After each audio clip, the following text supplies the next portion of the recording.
This is Nerd is Culture. Everyone looks at CyberLeek, the person leaking Grand Theft Auto 6, sees a $25 million number next to his name and assumes he got rich. The amount that actually landed in his pocket is a tiny sliver of that, and because it all sits on a public blockchain, we can follow almost every dollar. By the end of this, I'll give you a grounded estimate of what he's made, what he might still squeeze out, and the twist that makes the whole thing look like a bad trade. So let's count the money. Because the headline everybody repeats is that CyberLeek's coin hit a $25 to $32 million valuation. That number is doing a lot of lying. So the honest question is the one nobody in the hype cycle bothers to ask. Of all that money, how much money has this person truly, provably made? Start with the number you keep seeing, because it's the most misleading one in the entire story. When you read that CyberLeek is worth $30 million, that's the token's market cap. And market cap is not a bank balance. It's the price of one token multiplied by every token in existence. It's a sticker price on the whole supply, most of which he can't sell without instantly wrecking the price. Nobody could walk up and hand him $30 million for it. Treat that figure as a headline, not a wallet. At its peak, the main CyberLeek token did touch a market cap in the low 30s of millions.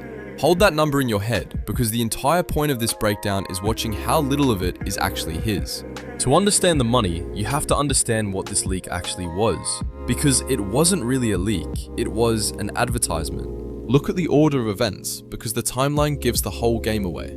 The coin came first, the leak came after to sell it. See the trick? He built the store, stocked the shelf, and then used stolen Grand Theft Auto footage as the grand opening spectacle to drive traffic to it. The leaked clips carried QR codes pointing straight at the token. The hack wasn't the product, the hack was the marketing budget. Which means every dollar we trace from here is really pay-per-click for a crime. So let's open the wallets. There are 3 buckets where his money could be hiding, and only one of them is real cash. Bucket 1. The platform he launched on pays the coin's creator a small cut of every single trade. Every time somebody buys or sells, a slice routes back to him automatically. He doesn't have to do anything. With trading volume that ran into the tens of millions of dollars during the frenzy, those little slices added up. On-chain estimates put his creator fees somewhere between $40,000 and $60,000. So bucket 1, the cleanest number in this whole story, the money that has provably moved into his control, is around $50,000 in creator fees. Real, realized, spendable.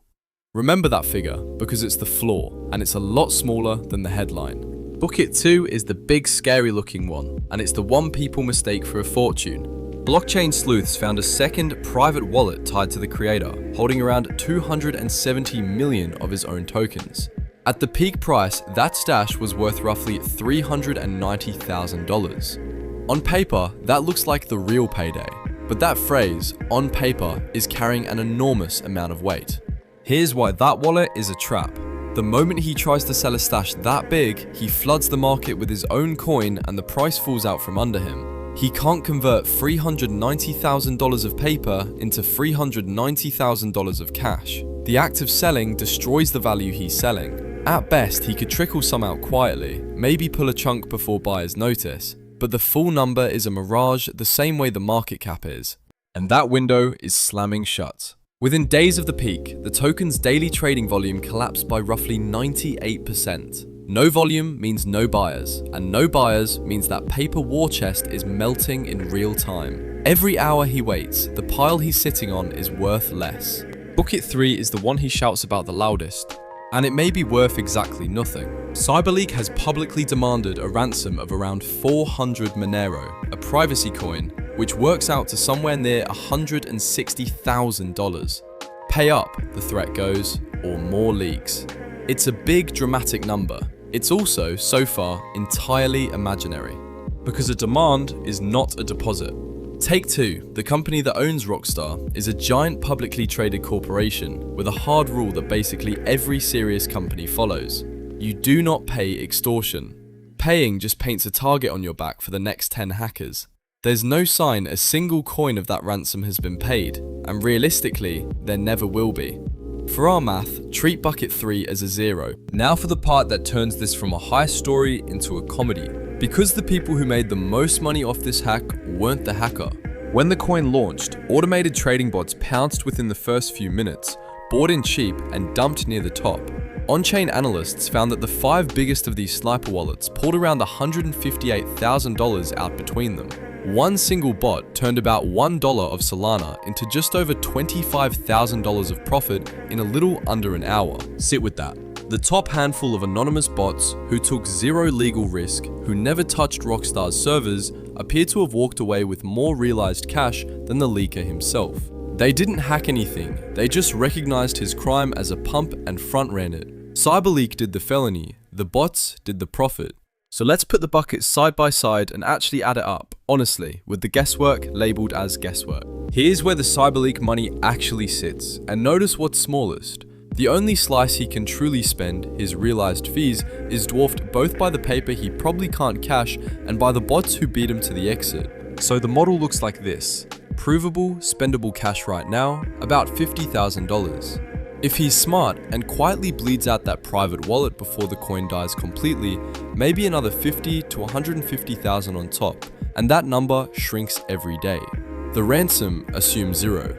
Add it up, and a fair estimate for what CyberLeek actually makes from this is somewhere in the range of $50,000 to $200,000. Not 30 million, not even close.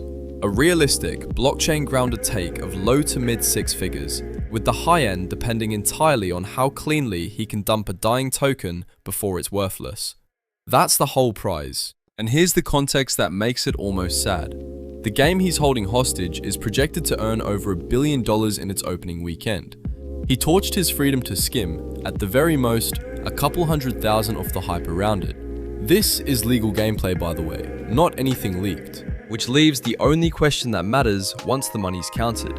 For a payday that might not clear 200 grand and might be a lot less, was any of this worth it? Because we've seen this movie before. The teenager who leaked Grand Theft Auto in 2022 made essentially nothing and lost his freedom. Line the two up, and the reward side of CyberLeek's ledger looks awfully thin next to the risk. So the final tally. CyberLeek has banked roughly $50,000 he can spend, sits on a few $100,000 in paper that's evaporating, and is owed a ransom he'll almost certainly never see. For that, he's now the target of $1 billion company's lawyers, subpoenas to the platforms he used, and the kind of federal attention that stacks hacking charges on top of securities fraud charges. Anonymous bots made more, risking nothing. On paper, he looks like a mastermind. On the blockchain, he looks like a man who committed a serious crime for a coupon. So if this cracked the scene wide open for you, do me a favor and tap subscribe. You'd be one of the very first, and there's a whole lot more Nerdist culture on the way.